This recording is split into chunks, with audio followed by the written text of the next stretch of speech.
Good morning दोस्तों, स्वागत है आपका अपने प्यारे favourite YouTube channel RBSC online classes में।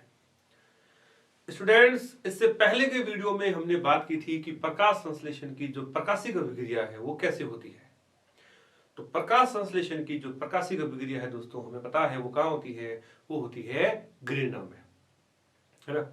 और इसके दो स्टेप्स होते हैं, एक होता है चक्रीय प्रकाश फास्फोरिलीकरण और दूसरा होता है अचक्रीय प्रकाश फास्फोरिलीकरण। ठीक है, इस चक्र के दौरान होता क्या है, एटीपी और NADPH2 का निर्माण किया जाता है।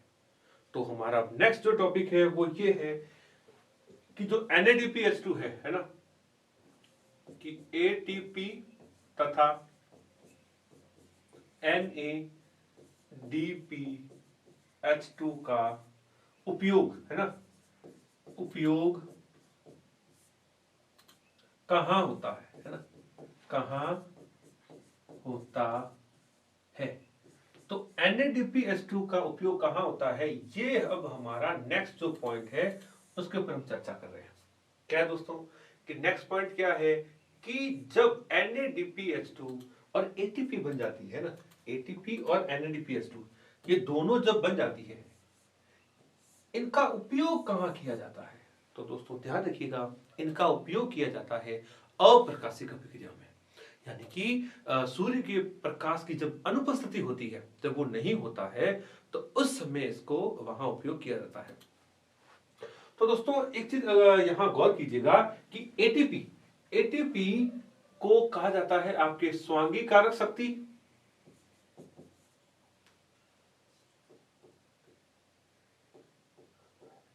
हम यहां बात कर लेते हैं कि जो एटीपी है, एटीपी को कहा जाता है स्वांगीकारी शक्ति, स्वांगीकारी शक्ति कह दीजिए या ऊर्जा कह दीजिए।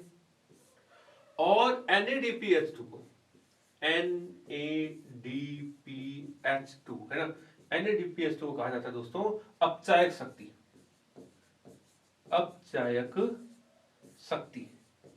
तो अपचायक शक्ति कह दीजिए या ऊर्जा कह दीजिए। ठीक है, तो एक तो ये चीज हो गई कि इनका मीनिंग क्या है ना। तो एटीपी को कहा जाता है दोस्तों स्वांगीकारी शक्ति, और NADPH2 को कहा जाता है दोस्तों आपके रिड्यूसिंग पावर या अपचायक शक्ति। ठीक है, ये दोनों जो है, ये दोनों बनते कब है दोस्तों, ये दोनों बने थे आपके प्रकाशिक अभिक्रिया में। ये कब बने थे, प्रकाशिक अभिक्रिया में। ये कब बने दोस्तों, ये बने प्रकाशिक अभिक्रिया में, प्रकाशिक अभिक्रिया में बने। ठीक है, तो ये बने कब, प्रकाशिक अभिक्रिया में। तो इन दोनों का अब जो उपयोग है वो उपयोग किया जाता है दोस्तों अप्रकाशिक अभिक्रिया में, है ना। तो बने कहां, प्रकाशिक अभिक्रिया में, जिसका उपयोग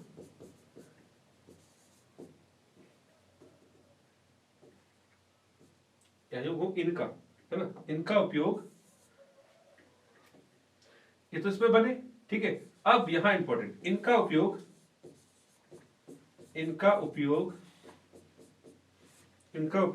कहां किया जाता है, अप्रकाशिक, इनका उपयोग अप्रकाशिक अभिक्रिया में किया जाता है, अप्रकाशिक अभिक्रिया में किया जाता है। ठीक है, तो हमारा नेक्स्ट पॉइंट क्या है, एटीपी तथा NADPH2 का उपयोग कहां होता है, ये इस नाम से हमारे बुक में हेडिंग है ना।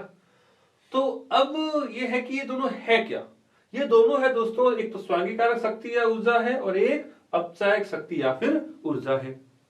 बने कब थे, ये बने थे प्रकाशिक अभिक्रिया में। कब बने, प्रकाशिक अभिक्रिया में। तो ये बने कब, ये बने थे दोस्तों प्रकाशिक अभिक्रिया में, ना, प्रकाशिक अभिक्रिया में बने। ठीक है, और इनका अब उपयोग कहां किया जाता है, इनका उपयोग किया जाता है अप्रकाशिक अभिक्रिया में किया जाता है। तो दोस्तों इसी के अंदर अपने छोटे-छोटे पॉइंट्स हैं, जिसमें पहला जो पॉइंट है वो है आपके इधर CO2 के ग्राही, है ना। CO2 के प्राथमिक जो ग्राही है ना। नेक्स्ट जो हम बात करेंगे तो वो है CO2 के प्राथमिक ग्राही, और उसी को हम देखेंगे केल्विन चक्र के रूप में, है ना। CO2 के प्राथमिक ग्राही या केल्विन चक्र के रूप में, किसके रूप में देखेंगे दोस्तों? केल्विन चक्र के रूप में। तो दोस्तों ध्यान रखिएगा, बहुत इंपॉर्टेंट है ये केल्विन चक्र। दोस्तों एटीपी और NADPH2 का जब निर्माण हो जाता है तो उसी दौरान रंध्रों के द्वारा CO2 को अंदर ग्रहण कर लिया जाता है। जब CO2 को अंदर ग्रहण कर लिया जाता है तो बात आती है कि CO2 को ग्रहण कौन करता है, CO2 को एक्सेप्ट कौन करता है, ठीक है।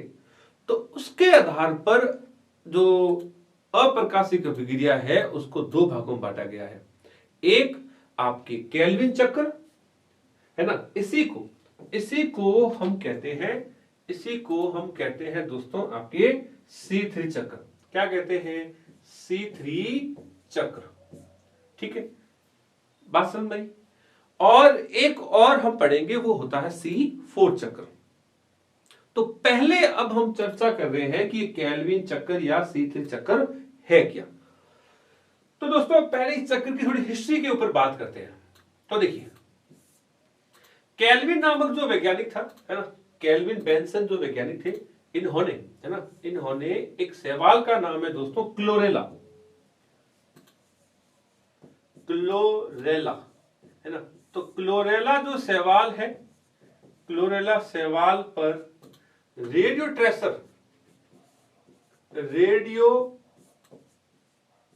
ट्रेसर तकनीक या विधि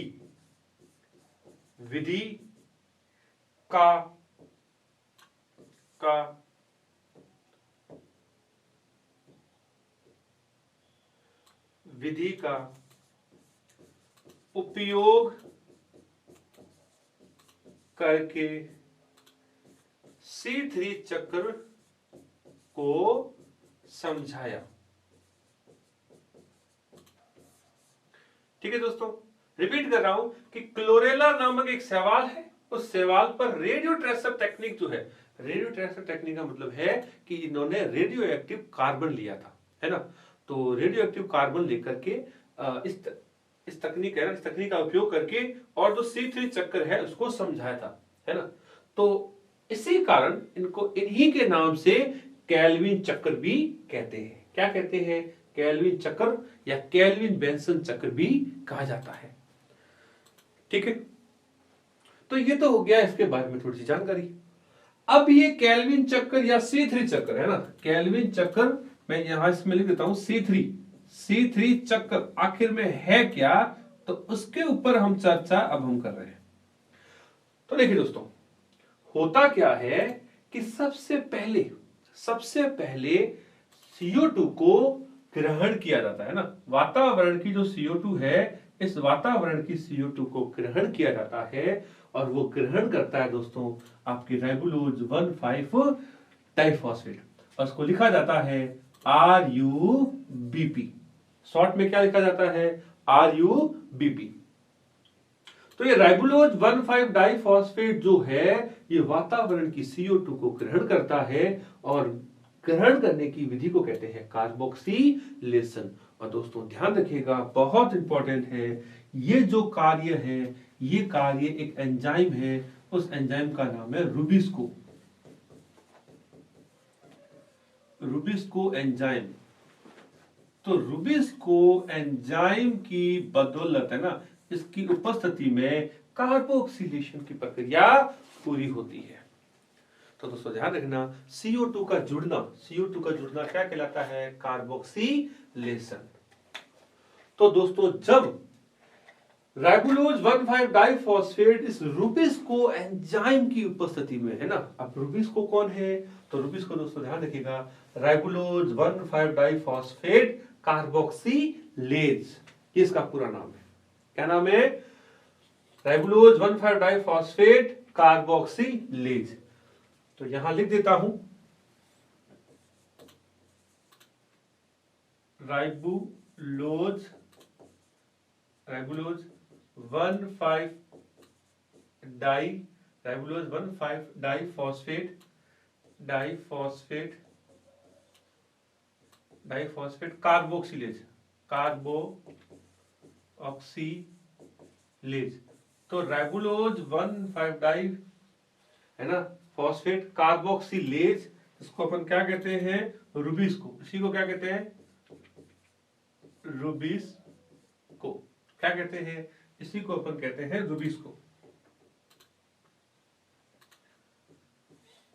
रूबिस्को। ठीक है।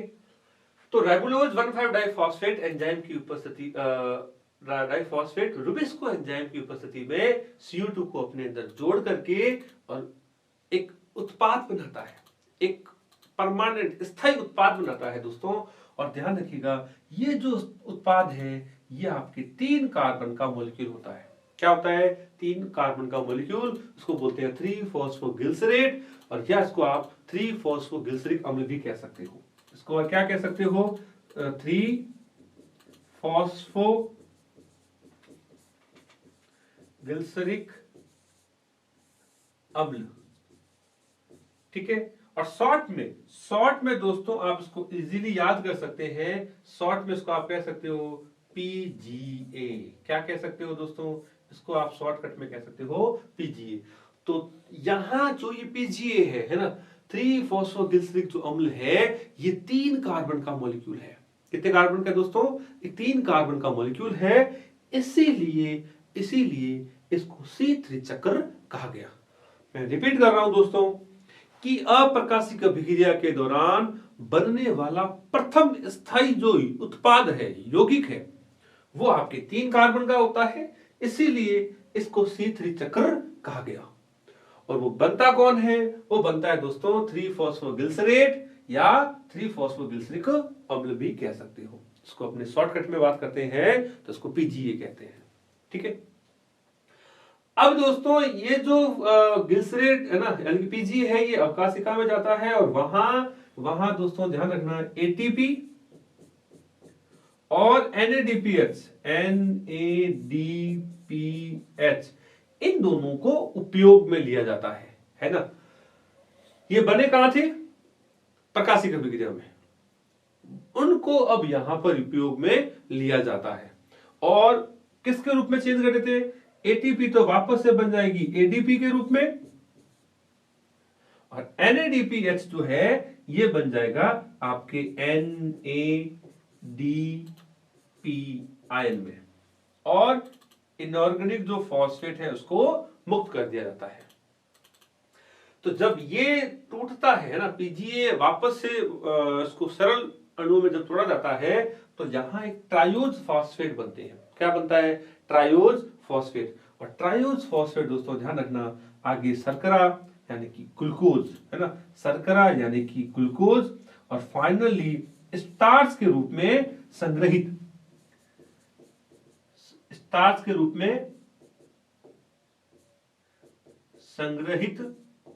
कर लिया जाता है, यानी कि स्टोर्ड फूड के रूप में संग्रहित कर लिया जाता है।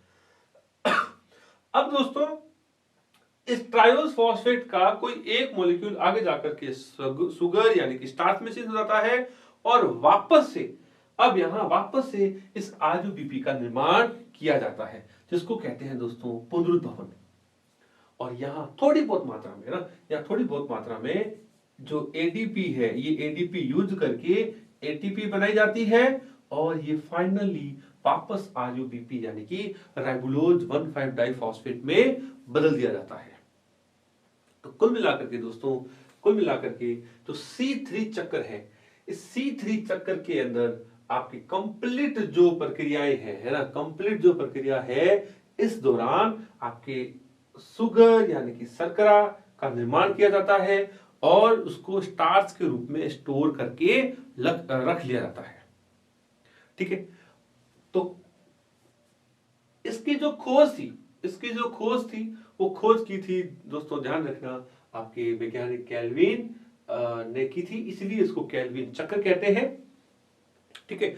और इस दौरान बनने वाला जो प्रथम जो स्थायी जो उत्पाद है, वो स्थायी उत्पाद बनता है आपके PGA यानी कि 3-फॉस्फोग्लिसरिक एसिड। और इसीलिए इसको C3 चक्र भी कहा गया है। ठीक है, तो दोस्तों अपने इसको एकदम सिंपल वे में बताया गया है। इसके जो काफी इक्वेशंस हैं, काफी जो समीकरण हैं, है ना, वो इसमें अपने बताई नहीं जाती है। कारण कि इसमें इतना बताया जाता है कि भाई किस प्रकार से आरयूबीपी जो है वो पीजीए में चेंज होता है और फाइनली वापस इसका निर्माण कर दिया जाता है। और इस पूरे घटनाक्रम के दौरान हमें एनर्जी के रूप में, ऊर्जा के रूप में ग्लूकोज की प्राप्ति होती है, जिसको फाइनली एटीपी के रूप में स्टोर करके रख लिया जाता है। ठीक है, चलो अब दोस्तों बात करते हैं हमारा नेक्स्ट जो टॉपिक है, और वो है आपके C4 चक्र।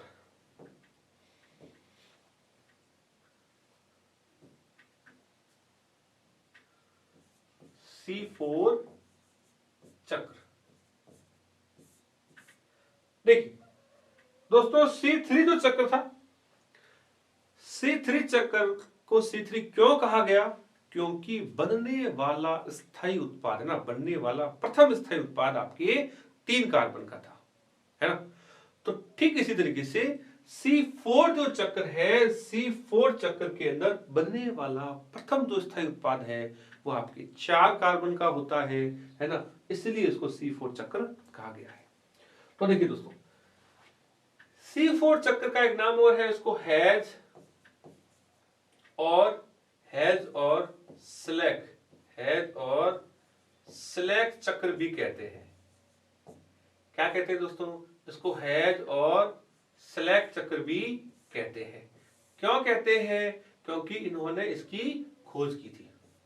ठीक है दोस्तों, होता क्या है कि जो कुछ विशेष जो पौधे होते हैं, जैसे बात करूं गन्ना, है ना, यूफोर्बिया आदि, इन पौधों में विशेष तरीके की कंडीशंस पाई जाती है, जिसमें क्या किया जाता है कि इसमें जो प्रकाश संश्लेषण की जो अप्रकाशिक अभिक्रिया है ना, तो उसमें आप ध्यान रखिएगा कि उनमें C3 चक्र और C4 चक्र दोनों इंक्लूड होते हैं। कैसे? देखिए, होता क्या है दोस्तों कि इसके अंदर जो फॉस्फोइनोल पाइरुवेट है, यानी कि PEP,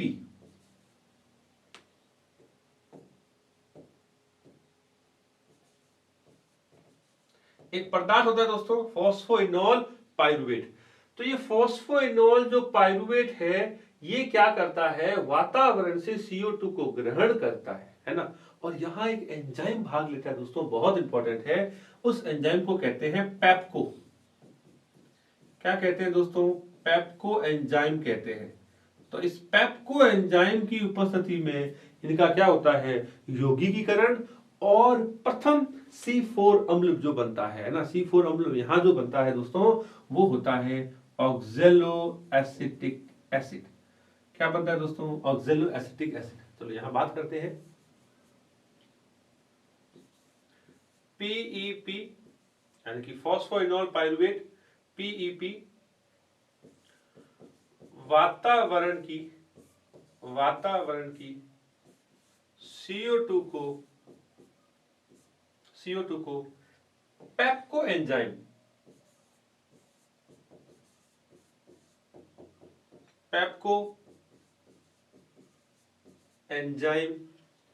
की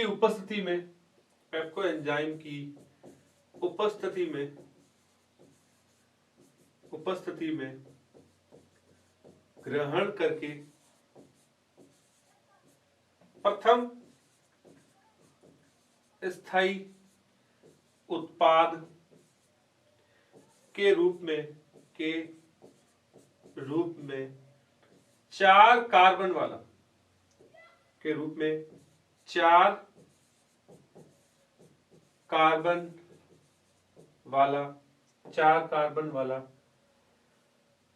अणु, 4 कार्बन वाला अणु ऑक्जेलो एसिटिक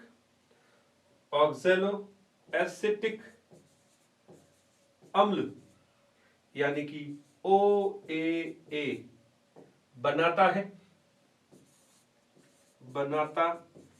है, इसलिए इसलिए इसे C4 चक्र कहा जाता है, C4 चक्र कहा जाता है। ठीक है दोस्तों, तो एक बार पुनः रिपीट कर रहा हूं कि हेड्रोसेलेक नामक वैज्ञानिक थे, इन्होंने इसकी खोज करी। उदाहरण के रूप में बात करें तो आपके मोनोकोट, और ये मोनोकोट में मुख्य रूप से होता है, और बात करें गन्ना वगैरह है ना, तो उनके अंदर जो पीईपी है यानी कि फॉस्फोइनोल जो पाइरुवेट है, ये पेप्को का पूरा नाम क्या है अभी, फॉस्फोइनोल पाइरुवेट कार्बोक्सिलेज। तो यहां लिख देता हूं पेप्को।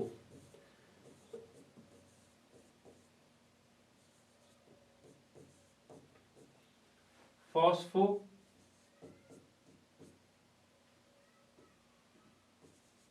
इनोल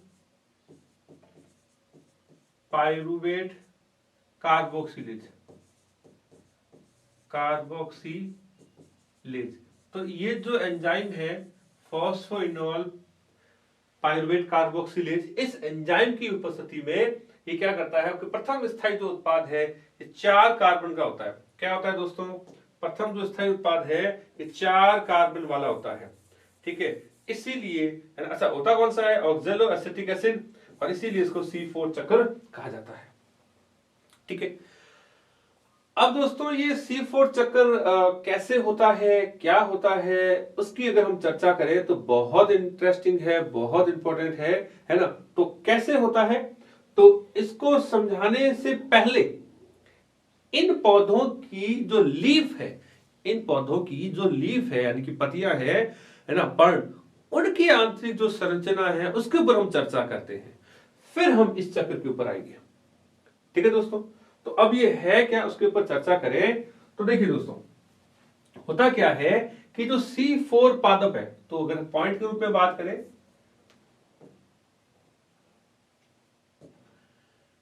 C4 पादपों की पर्ण है ना, तो C4 पादपों की पर्ण की अगर बात की जाए तो दोस्तों देखिए होता क्या है कि ये इनकी सबसे बाहर की त्वचा, जिसको आपके बाह्य त्वचा कहते हैं। ठीक है,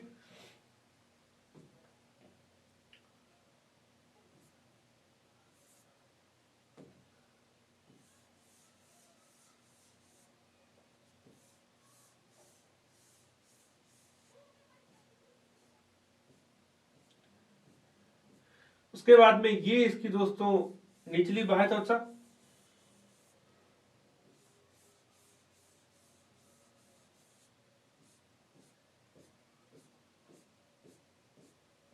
ठीक।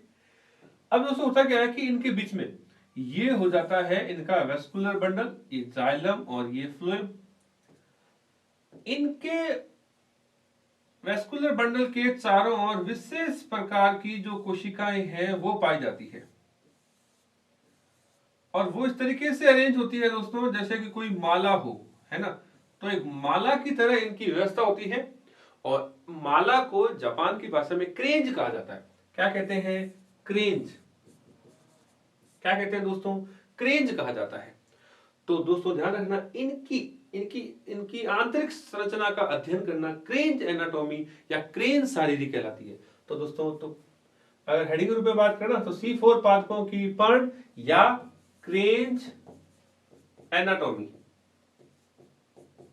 क्रेंज एनाटॉमी। तो ये क्रेंज एनाटॉमी है क्या, तो उसमें चर्चा करें तो संवहन बंडल है ना, ये कौन है, संवहन बंडल। संवहन बंडल या उत्तक जो है, इनके चारों ओर एक विशेष प्रकार की कोशिकाएं पाई जाती है, जिसको क्या कहते हैं, उनकी व्यवस्था को क्रेंज कहा जाता है ना। और इन कोशिकाओं का नाम क्या है, इन कोशिकाओं को कहते हैं आपकी पूल आछंद, पूल आछंद कोशिका। तो ये पूल आछंद जो कोशिका है, इन पूल आछंद कोशिकाओं की जो व्यवस्था है उसको क्रेंज कहा जाता है। बाकी इनके बीच बीच में सामान्य मधुदक प्रकार की खूब सारी कोशिकाएं होती है,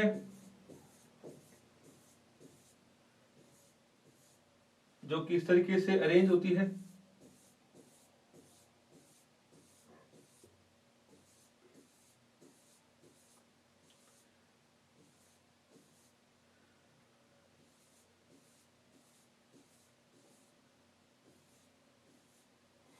ऐसे इनको कहा जाता है दोस्तों आपके पर्णमध्योतक।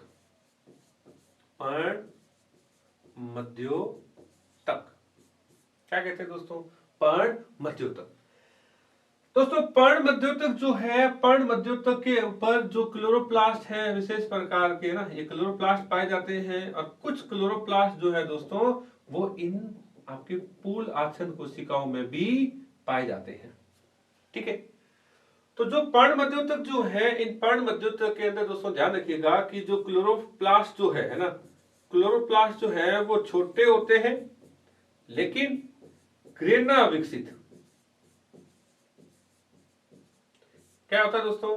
ग्रेना जो है वो विकसित होता है और यही कारण है दोस्तों कि पर्णमध्योतक जो कोशिकाएं हैं, पर्णमध्योतक कोशिकाओं में इन प्रकाश संश्लेषण की जो प्रकाशिक अभिक्रिया है, प्रकाशिक अभिक्रिया है ना, प्रकाशिक अभिक्रिया पूर्ण होती है। क्या होती है दोस्तों? प्रकाशिक अभिक्रिया पूर्ण होती है। क्यों? क्योंकि यहां ग्रेना विकसित होता है। इसमें दोस्तों आपके पर्णमध्योतक में वही संवहन ऊतक के चारों ओर विशेष प्रकार की जो कोशिकाएं हैं जिनको पूल आच्छादन कोशिकाएं कहते हैं और इनकी व्यवस्था को क्रेंज या क्रेंज एनाटॉमी कहते हैं। तो इन पूल आच्छादन कोशिकाओं में जो क्लोरोप्लास्ट है, जो है ना, वो क्लोरोप्लास्ट क्या होते हैं दोस्तों? बड़े होते हैं लेकिन ग्रेना क्या है? ग्रेना क्या है? अविकसित। ग्रेना क्या होता है दोस्तों? ग्रेना अविकसित होता है और यही कारण है कि यहां प्रकाश संश्लेषण की जो अप्रकाशिक अभिक्रिया है, अप्रकाशिक जो अभिक्रिया है वो यहां पूरी की जाती है। क्या होती है दोस्तों? प्रकाश संश्लेषण की अप्रकाशिक अभिक्रिया पूरी की जाती है। तो दोस्तों बहुत इंपॉर्टेंट है, दोबारा से रिपीट कर रहा हूं। होता क्या है कि जो C4 जो प्लांट्स हैं यानी कि मोनोकॉट्स जो प्लांट्स होते हैं उनमें दो प्रकार के क्लोरोप्लास्ट पाए जाते हैं और इन दोनों क्लोरोप्लास्ट के मिलकर के प्रकाश संश्लेषण की प्रक्रिया पूरी की जाती है। कैसे?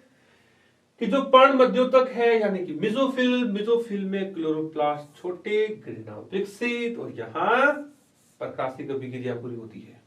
जबकि अप्रकाशिक अभिक्रिया के लिए ना, अप्रकाशिक अभिक्रिया के लिए कौन सी कोशिकाओं में जाना पड़ेगा? अब वो जाते हैं पूल आच्छादन कोशिकाओं में और पूल आच्छादन कोशिकाओं में ग्रेना अविकसित होता है और यहां पर प्रकाश संश्लेषण की अप्रकाशिक अभिक्रिया पूरी की जाती है। ठीक है दोस्तों, तो इसको कहा जाता है आपके क्रेंज एनाटॉमी या क्रेंज शारीरी। तो यहां हेडिंग के रूप में लिख देता हूं क्रेंज शारीरी, क्रेंज शारीरी, क्रेंज शारीरी। तो अब आप दोस्तों अच्छे से समझ गए होंगे कि क्रेंज शारीरी या क्रेंज एनाटॉमी क्या है। शारीरी है ना, तो आपसे ये पूछा जा सकता है कि क्रेंज शारीरी की यानी कि क्रेंज एनाटॉमी क्या है, समझाइए। तो उस कंडीशन में दोस्तों अपने को लीफ का डायग्राम बनाना है और इसी को अपने एक्सप्लेन करना है। ठीक है, और यदि आपसे पूछा जाए कि क्रेंज शारीरी क्या है समझाते हुए C4 चक्र समझाइए, तब हमें इस चक्र को भी ड्रॉ करना है। ठीक है, तो अब हम इस चक्र के बारे में बात करते हैं दोबारा से। तो दोस्तों ध्यान रखिएगा कि इसमें पेप्को एंजाइम की बदौलत जो PEP है वो ऑक्सैलो एसिटिक एसिड में बदल जाता है। कहां पर दोस्तों? ये कौन सी कोशिका है? पर्णमध्योतक। गौर से देखिएगा, गौर से सुनिएगा। तो ये जो राउंड देख रहे हो ये आपके पर्णमध्योतक यानी कि मिजोफिल। कौन सी है? कौन सी कोशिका है दोस्तों? मिजोफिल, मिजोफिल सेल है ना। तो इस मिजोफिल के अंदर ऑक्सैलो एसिड बढ़ गया। ये OAA अब यहां से निकल करके कहां जाता है? ये जाता है दोस्तों अब आपके पूल आच्छादन कोशिका में। कहां जाता है? पूल आच्छादन कोशिका में। तो ये कोशिका कौन सी है? पूल आच्छादन कोशिका। दोस्तों ध्यान रखिएगा कि ये वो प्लांट्स है जिसमें प्रकाश संश्लेषण के दोनों चरण दो अलग अलग कोशिकाओं में होते हैं। पहला चरण प्रकाशिक अभिक्रिया वो होता है मिजोफिल में, दूसरा चरण अप्रकाशिक अभिक्रिया और वो होता है पूलाचरण, जिसको बंडल सी सेल भी कहते हैं, है ना। अब ये जो C4 जो अम्ल है यानी कि ऑक्जेलो एसिटिक एसिड, कौन है? ऑक्जेलो एसिटिक एसिड दोस्तों, उसका डीकार्बोक्सिलेशन किया जाता है, अर्थात इसमें से CO2 का एक अणु बाहर निकल जाता है, जो कि C3 चक्कर में जाकर के, है ना, C3 अम्ल बनाता है। C3 अम्ल बनता है दोस्तों यहां पायरुविक अम्ल। कौन बनता है? पायरुविक अम्ल, सॉरी, हाँ, पायरुविक अम्ल या पायरुवेट कह सकते हो। ये पायरुवेट जो है अम्ल वापस से परिवहन होकर के आपके पुनः जो पीईपी है ना, पीईपी के रूप में बदल जाता है। कैसे बदल जाता है? पीईपी के रूप में बदल जाता है। तो ये जो चक्र है लगातार चलता रहता है। चूंकि इसमें बनने वाला प्रथम स्थायी जो उत्पाद है वो 4 कार्बन का था, इसलिए इस पूरे चक्र को C4 चक्र कहा जाता है। ठीक है दोस्तों, तो मैं उम्मीद करता हूं कि आज का जो ये टॉपिक है ना, जिसमें हमने बात की थी C3 चक्र और C4 चक्र, आपको एकदम अच्छे से समझ में आया होगा। तो मैं एक बार पुनः रिपीट करके बात कर रहा हूं कि दोस्तों, कि जो प्रकाश संश्लेषण की अगर हम बात करें, है ना, तो प्रकाश संश्लेषण के 2 चरण होते हैं, प्रकाशिक अभिक्रिया और अप्रकाशिक अभिक्रिया। प्रकाशिक अभिक्रिया में जो ATP और NADPH2 बने हैं उनका यूज कहां किया जाता है? तो उनका यूज किया जाता है दोस्तों अप्रकाशिक अभिक्रिया में। और अप्रकाशिक अभिक्रिया पौधों के आधार पर 2 प्रकार से होती है, वैसे 3 होती है। एक होता है कैम्प cycle, crassulacean acid metabolic reaction कहते हैं, चक्कर कहते हैं, बट हमारे सिलेबस में 2 ही है, C3 और C4। देन हम बात करें कि C3 चक्र की जो खोज है वो केल्विन बेंसन नामक वैज्ञानिक ने की थी। कैसे की? इन्होंने क्लोरेला नामक जो शैवाल है वहां रेडियो ट्रेसर, है ना, रेडियो एक्टिव ट्रेसर जो विधि है उस विधि का उपयोग करके C3 चक्र को समझाया था, पूरा एक्सप्लेन किया। तो इसलिए इन्हीं के नाम पर इसको केल्विन चक्र कहते हैं। ये चक्र है क्या? इस चक्र के अंदर दोस्तों राइबोलोज जो 1,5-डाइफॉस्फेट है, ये रुबिस्को यानी कि राइबोलोज 1,5-डाइफॉस्फेट कार्बोक्सिलेज एंजाइम की उपस्थिति में वातावरण की CO2 को जोड़ता है और जोड़ करके फर्स्ट स्थायी, है ना, फर्स्ट परमानेंट जो कंपाउंड है, पहला स्थायी जो यौगिक है वो बनाता है PGA। तो उसको अपन लिख सकते हैं प्रथम स्थायी उत्पाद। तो ये है कौन? प्रथम स्थायी उत्पाद कौन है? PGA। चूंकि ये 3 कार्बन का है इसलिए इसको C3 चक्र भी कहते हैं।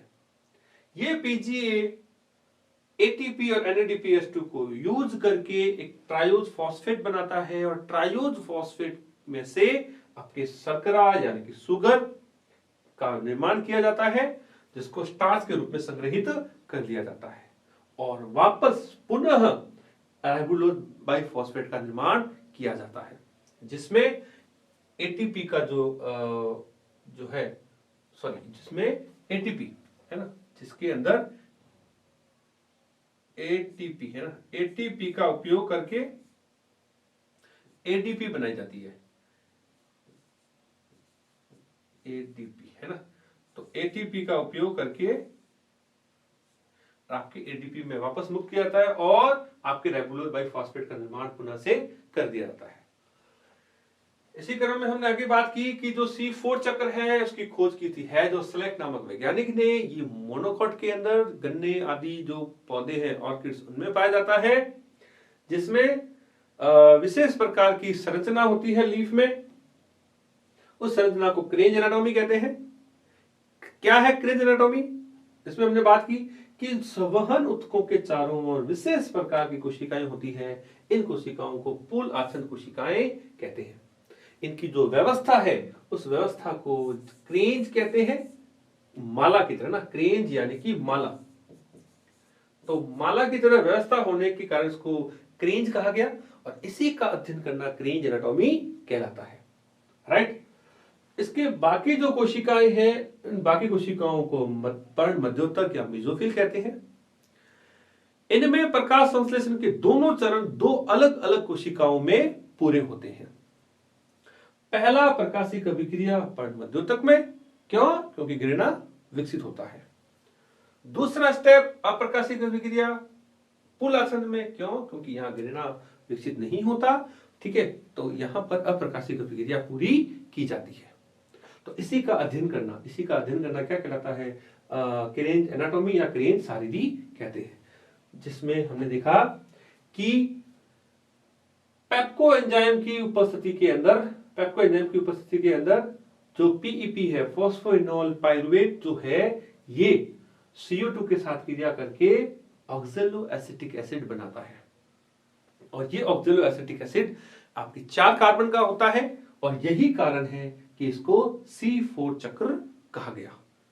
ये ऑक्सैलो एसिटिक एसिड आपके वापस कहां आता है? पुलासन कोशिका में। पुलासन कोशिका से इसका डीकार्बोक्सिलेशन होता है, अर्थात इसमें से CO2 का अणु बाहर निकलता है और एक 3 कार्बन युक्त परमाणु बनता है, उसको बोलते हैं आपके पाइरुवेट। क्या कहते हैं इसको? पाइरुवेट कहते हैं।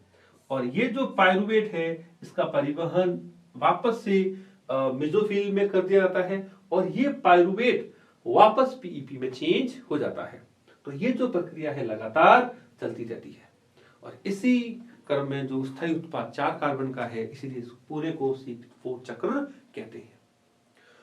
तो दोस्तों, आपसे पूछा जा सकता है कि C4 चक्र को समझाइए या हेज और स्लेक चक्र को समझाइए। तो मैं उम्मीद करता हूं कि आपको ये टॉपिक एकदम अच्छे से समझ में आया है। नेक्स्ट दोस्तों जो हम बात कर रहे हैं वो ये है कि C3 और C4 पौधों में अंतर। तो ये जो है, ये हम नेक्स्ट वीडियो में चर्चा करेंगे। तब तक आप लोगों को इतना ही काम करना है दोस्तों कि इसको फील करना है। ये आपकी बुक में एक टेबल दे रखी है लास्ट, कि C3 और C4 पौधों में अंतर। तो मैं उम्मीद करता हूं कि मेरे ज्यादा से ज्यादा जो मित्र हैं वो इसको एकदम अच्छे से करेंगे। देन हम नेक्स्ट वीडियो में इसके ऊपर चर्चा करेंगे। तो दोस्तों, अगर अभी तक आपने वीडियो लाइक नहीं किया है तो वीडियो को प्लीज लाइक कीजिएगा, और हमारे चैनल को ज्यादा से ज्यादा सब्सक्राइब करवाइएगा। Thank you so much.